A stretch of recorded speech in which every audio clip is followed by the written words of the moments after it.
Ang lamig ng hangin ay bumabaon sa buto ni Tricia. Ngunit mas matindi ang hapdi ng pagod at pangamba sa kanyang dibdib. 2:00 ng madaling araw at patapos na ang kanyang shift sa isang maliit na kainan sa kanto. Ang kainan ni Aling Marcelina. Ang lugar ay luma na, ang pintura ay nagbabalat, at ang pamilya na amoy ng kape at pritong pagkain ay tila laging may halong lungkot. Tricia, bilisan mo dyan. Wala pang customer. Pero hindi ibig sabihin na magpapapetex-petex ka na. Sigaw ni Aling Marcelina mula sa kusina. Ang boses nito'y parang pinaghalong kalampag ng kawali at tunog ng nagrereklamong tiyan. Opo, Aling Marcelina. Mahinang tugon ni Tricia habang nililinis ang mesa gamit ang isang basang trapo. Ang bawat galaw niya ay may bahid ng pagod. Ang 16 na oras na trabaho araw-araw, halos 7 araw sa isang linggo, para lamang matustusan ang pangailangan ng kanyang pamilya, ay sadyang nakakapanghina. Ang kanyang ina ay may karamdaman sa puso at ang dalawang nakababata niyang kapatid ay umaasa sa kanya para sa kanilang pag-aaral. Sa edad na 28, ang bigat ng mundo ay tila pinapasan sa kanyang payat na balikat. Ngayon, paano pa niya sasalubungin ang bagong buwan ng walang tigil na mga gastusin? Ang upa, ang gamot ni inay, ang matrikula ng mga kapatid. Sana naman ay may himala, bulong niya sa sarili habang tinitingnan ang refleksyon ng sarili sa madilim na bintana. Malalim ang eyebags, maputla, ngunit matigas ang titig. Hindi siya susuko. Kailangan niyang maging matatag. Hindi nagtagal, isang anino ang lumabas sa madilim na kalsada at huminto sa tapat ng kainan. Isang matandang lalaki. Ang kanyang pananamit ay luma at gusgusin. Ang buhok ay gulong-gulo at ang mga mata ay tila naglalaman ng libong kwento ng hirap. Nakakita na si Tricia ng maraming katulad niya. Mga taong hindi pinalad, mga taong pinagkaitan. Nag-aalangan itong pumasok. Ang matanda ay tila nangangamba na baka itaboy siya. Mayroon pa ba kayong bukas? Tanong nito. Ang boses ay mahina at halos pabulong. Opo, lolo. Halika po, maupo po kayo. Sabi ni Tricia. Nagmamadaling salubungin ito at tulungan sa paghila ng upuan. May awa siyang nararamdaman para sa matanda. Ang kanyang tiyan ay kumakalam sa gutom. Halata sa kanyang mga mata. Maraming salamat, iha. Sagot ng matanda. Umupo ito ng dahan-dahan. Tila bawat galaw ay masakit. Ano bang masarap sa inyo? Tiningnan ni Tricia ang menu board. Mayroon po kaming mainit na kape at pandesal. O kaya po ay tapsilog. Ano po ang gusto nyo? Tapsilog. Matagal na akong hindi nakakakain ng tapsilog. Sabi ng matanda. Ang kanyang mga mata ay nagniningning ng kaunti. Sige, iha. Kahit tapsilog na lang at kape. Masusunod po, lolo. Sagot ni Tricia. At nagmamadaling pumasok sa kusina. Pagbalik niya, dala-dala ang isang mainit na plato ng tapsilog at isang tasang kape. Nakita niya ang matanda na nakatulala lang sa mesa. Heto po, lolo. Sabi niya. Inilapag ang pagkain. Ngumiti ang matanda, ngunit ang ngiti nito ay may halong lungkot. Salamat, iha. Napakabait mo. Kinuha nito ang kutsara at tinidor. Ngunit bago sumubo ay huminto ito. Tiningnan ang sariling bulsa at napabuntong hininga. Nakita ni Tricia ang pag-aalangan sa mga mata ng matanda. May problema po ba, lolo? Tanong niya. Iha, ikagagalit mo ba kung sabihin kong wala akong pambayad? Bulong ng matanda at tila yumuko. Pasensya na. Akala ko ay mayroon pa akong natitirang barya. Pero wala na pala. Naramdaman ni Trisha ang biglang pagtibok ng kanyang puso.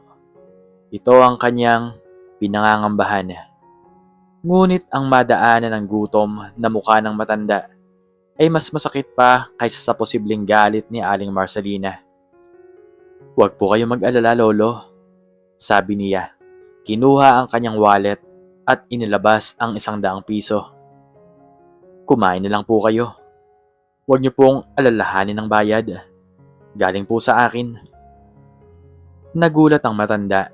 Tingnan siya nito na may halong pagtataka. Pero, wala pong pero-pero, Lolo. Kumain na lamang po kayo at huwag na po kayo mag-alala. Sagot ni Trisha. Sinamahan ito ng isang ngiti.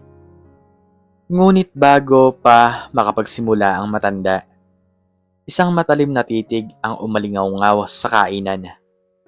Trisha, anong ginagawa mo? Si Aling Marcelina. Nakasandal ito sa hamba ng kusina. Nakataas ang kilay at ang mga mata nito ay nanlilisik. Narinig ko ang lahat. Pinapakain mo na naman ang isang hampas lupa na walang pambayad. Ilang beses ko na bang sinabi sa'yo na bawal yan ha? Aling Marcelina, gutom na po siya. Pagtatanggol ni Trisha. Gutom? Lahat ng tao ay gutom. Trisha, pero kailangan mo pa rin kumita. Ano? Ipapakain mo ang lahat nang walang-wala dito? Sino ang magbabayad sa mga binebenta natin ha? Galit na sigaw ni Aling Marcelina. Trisha, alam mo na ang patakaran dito. 1 beses pa. Pinapakain mo ang mga hindi nagbabayad. Sisisantihin na kita. Aling Marcelina, ako na po ang magbabayad sa kinain niya. Pakiusap ni Trisha. Ipinapakita ang hawak niyang pera. Hindi yan ang punto, Trisha. Ang punto ay nilalabag mo ang patakaran. Ang punto ay pinagbibigyan mo ang mga ganyan na mapagsamantala. Hindi ka na natututo. Pumikit si Aling Marcelina. Tila pinipigilan ng sarili. At nang idilat ang mga mata, ay puno ito ng pagkasuklam. Alam mo, Trisha, sawa na ako sa kabaitan mo na wala sa lugar. Simula ngayon, wala ka ng trabaho. Napanganga si Trisha. Ang matanda naman ay tumayo. Nabitiwan ng kutsara. Pasensya na po. Pasensya na po. Ako ang may kasalanan. Huwag niyo po siyang tanggalin sa trabaho. Huli na ang lahat, Lolo. Umalis ka na rin dito. Buliyaw ni Aling Marcelina. At ikaw, Trisha, lumayas ka na. Sa sweldo mo, ibabawas ko ang kinain ng matandang iyan. Naramdaman ni Trisha ang pagbagsak ng kanyang mundo. Ang pagod ay napalitan ng bigat ng kawalan. Umalis siya ng walang salita. Ang luha ay nagsisimulang dumaloy sa kanyang mga mata. Sa labas ng kainan, ang lamig ng gabi ay dumagdag sa lamig ng kanyang nararamdaman sa loob. Ang matanda, na sumunod sa kanya, ay tumayo sa kanyang tabi. Ang balikat nito ay nanginig. Pasensya na, iha. Dahil sa akin, nawalan ka pa ng trabaho. Sabi ng matanda. Ang tinig nito ay puno ng pagsisi. Tiningnan siya ni Trisha. Ang kanyang luha ay patuloy sa pag-agos. Huminga siya ng malalim. Pilit pinapatatag ang sarili. Okay lang po, Lolo. Hindi po dahil sa inyo. Matagal na po akong hirap dito. Pero umuwi na po kayo, Lolo. Mag-iingat po kayo. Sabi ni Trisha at tinalikuran na ang matanda. Ang kanyang mga hakbang ay mabigat sa bawat paglipas ng distansya mula sa kainan. Nawalan siya ng trabaho. Paano na ang kanyang inay? Paano na ang kanyang mga kapatid? Ang pangako niya sa kanyang sarili na hindi susuko ay sinubok ng mapait na katotohanan. Humagulgol siya habang naglalakad sa madilim na kalsada. Ang ulan ay nagsisimulang bumagsak. sumasabay sa agos ng kanyang mga luha. Ang kanyang kinabukasan ay tila unti-unting lumabo sa gitna ng kadiliman. Lumipas ang mga araw, naging buwan. Ang buhay ni Tricia at ng kanyang pamilya ay mas lalong naging mahirap. Nagpatuloy siya sa paghahanap ng trabaho, ngunit sa kakarampot na kita sa iba't ibang odd jobs, hindi pa rin sapat para sa kanilang pangailangan. Lumala ang sakit ng kanyang inay at ang mga kapatid niya ay muntik nang huminto sa pag-aaral. Ang matandang lalaki ay hindi na niya nakita at sa isip niya ay isa na lamang ito sa mga alaala ng kanyang pagkabigo. "Inay, kaya pa po ba natin?"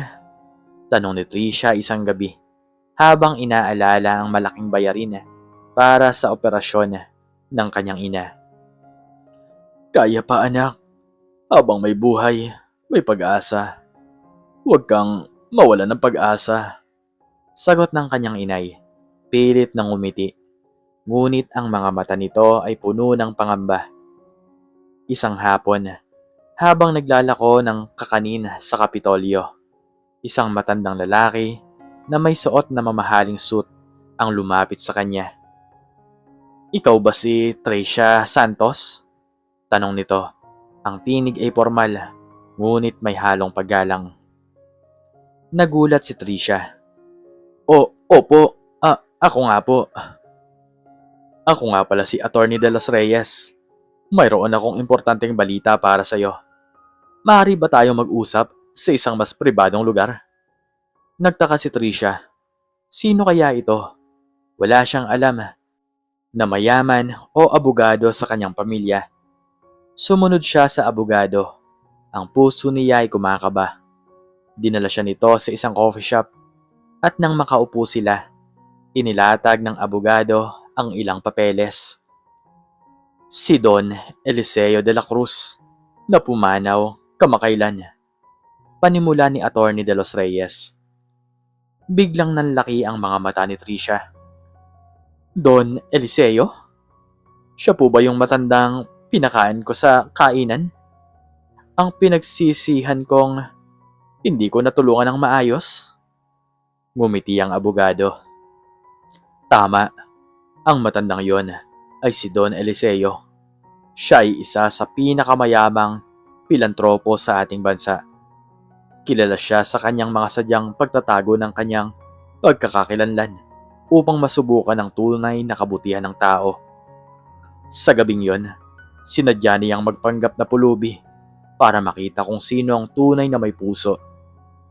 Hindi makapaniwala si Tricia. Ang matandang yon, si Don Eliseo? At ikaw, Miss Santos, ang tanging tao na nagpakita sa kanya ng tunay na kabutihan. Ikaw ang nagpakain sa kanya, kahit na ikaw ay nawalan ng trabaho dahil doon. Patuloy ng abogado. Hindi niya yon nakalimutan. Nagulantang si Tricia. "Ano po ang ibig niyong sabihin?" Sa kanyang huling habilin, iniwan niya ang isang malaking halaga ng pera sa'yo. Isang trust fund upang matustusan ang pagpapagamot ng iyong ina at ang pag-aaral ng iyong mga kapatid at upang magkaroon ka ng isang bagong simula. Bukod pa rito, binili niya ang kainan ni Aling Marcelina at ipinamana niya yun sa'yo. Natigilan si Tricia. Ang kainan ni Aling Marcelina? Sa kanya? Ang lahat ng pagdudusa, ang lahat ng luha, ang lahat ng pagkabigo ay biglang nagkaroon ng isang kahulugan. "Pero bakit po?" tanong ni Tricia. Ang kanyang boses ay nanginginig. Sabi niya, "Ang tunay na yaman ay hindi nasusukat sa dami ng iyong hawak na salapi, kundi sa laki ng iyong pusong handang magbigay nang walang hinihintay na kapalit." Naniniwala si Don Eliseo na ikaw ang nag-iisang nagpakita ng ganitong uri ng yaman sa kanya, Miss Santos. Ang balita ay mabilis na kumalat sa buong bayan. Ang kwento ni Tricia ay naging usap-usapan, lalo na kay Aling Marcelina.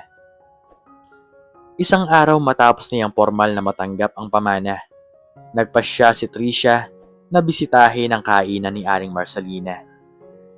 Nang makita siya ni Aling Marcelina, ang mukha nito ay namutla. Hindi ito umimik, ngunit ang mga mata nito ay puno ng galit, inggit at ng pagsisisi. Magandang hapon po, Aling Marcelina. Bati ni Tricia. Ang kanyang boses ay kalmado, ngunit may dignidad. Naparito po ako para sa formal na kunin ang aking pag-aari. Namutla si Aling Marcelina. Iyo? Opo, Aling Marcelina. Ayon po sa huling habilin ni Don Eliseo de la Cruz, ipinamana niya po sa akin ang kainan na to. Hindi na po sa inyo. Nahulog ang hawak na trapo ni Aling Marcelina. Hindi totoo yan. Niloloko mo ako, Tricia. Hindi po ako nagloloko, Aling Marcelina. Mas mabuti po sigurong mag-usap po kayo ng abogado. Narito po ang mga papeles. Sabi ni Tricia, iniabot ang isang folder sa kanya. Kinuha ni Aling Marcelina ang mga papeles. Ang kanyang kamay ay nanginginig. Habang binabasa ang mga nilalaman nito, unti-unting nawala ang kanyang pagmamataas. Ang kanyang mukha ay lumukot at sa huli, bumagsak siya sa isang upuan. Ang mga mata nito ay puno ng luha. Hindi ko akalain na mangyayari to. Bulong ni Aling Marcelina. Ang boses nito ay basag. Dahil sa kabutihan mo, nawalan ako ng lahat. Samantalang ikaw ang nanalo. Tiningnan siya ni Tricia. Malalim ang kanyang iniisip.